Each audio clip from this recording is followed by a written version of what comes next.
આપ જોઈ રહ્યા છો સાંપ્રત ન્યૂઝ અને હું છું સ્ટીવન પરમાર। ખેડા જિલ્લાથી સમાચાર મળી રહ્યા છે તે મુજબ ખેડા કલેક્ટર દ્વારા 80 નાયબ મામલતદારોની તાત્કાલિક અસરથી બદલી કરવામાં આવેલી છે।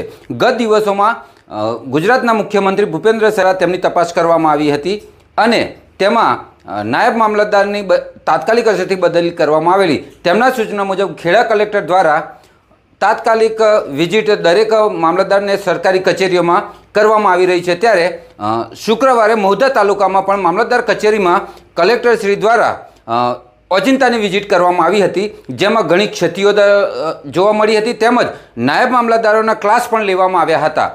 આ બદલીઓની અસર કદાચ અધિકારીઓને થઈ હોય તેમ મહુધાના મામલતદાર કચેરીમાં ગઈકાલે પણ રજા હોવા છતાં મામલતદાર કચેરી ખુલ્લી હતી અને તેઓ દરેક ફાઇલો રફે દફે કરી રહ્યા હોય તેવી પૂરી શંકાઓ હતી, જેનો અહેવાલ સાંપ્રત ન્યૂઝમાં આપ